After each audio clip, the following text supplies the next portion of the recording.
Kan nggak kedengeran ya. Ya, jadi terima kasih kita hari ini datang ke KPU sebagai bagian dari proses yang kita jalankan bersama, ya, proses pemilihan presiden, dan kita sudah ikuti semua prosesnya. Hari ini kita menerima ketetapan dari KPU. Dan selanjutnya kita akan mulai bekerja keras, mempersiapkan diri.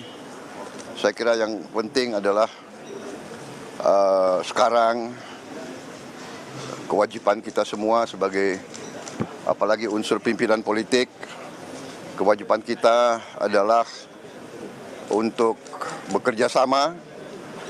Rakyat berharap dan menuntut semua pimpinan politik untuk bekerja sama, bekerja untuk rakyat. Saya kira itu dari saya sementara ya. Terima kasih ya. Jadi kita mau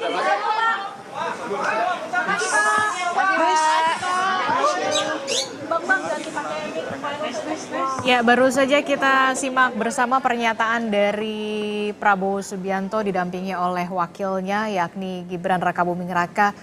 Yang saya underline adalah di garis bawahi bekerja sama untuk rakyat. Itu dia. Apa yang Anda baca dari pernyataan Prabowo? Ya, kalau kita bicara bekerja sama artinya Prabowo Gibran harus kompak. Partai koalisi harus kompak. Nanti yang armada baru, misalkan koalisi yang baru, partai baru juga harus kompak. Nah, kekompakannya menentukan untuk keberpihakan kepada rakyat. Nah, rakyat ini memang begini, Mbak. Masa sih negara yang katanya kaya, kita ini tidur di atas emas, tidur di atas batu bara, tidur di atas nikel, bauksit, gas alam gitu semua. Kekayaan tapi masyarakatnya masih banyak yang miskin. Ini kan koreksi. Ini kan kita sudah tahu datanya itu. Dan pembangunan terkonsentrasi hanya di Jakarta, ini kan, pusat bisnis di Jakarta. Nah, ini sebenarnya kan harus menjadi catatan yang sebenarnya harus menjadi fokus ya perhatian dari Prabowo Gibran untuk tadi kalau keberpihakannya ke rakyat benar, maka sejahterakan rakyat. Bukan hanya sekedar memberikan bansos. Bansos itu adalah menurut saya solusi yang bukan solusi. Maksudnya begini, itu solusi orang miskin diberikan bantuan, itu kita dukung. Ada kewajiban negara untuk itu. Itu jangka pendeknya. Ya, tapi kalau orang miskin terus miskin gimana? Kalau anaknya terus miskin gimana? Karena perlu juga ada konteks progresivitas dari orang miskin, perubahan yang lebih baik.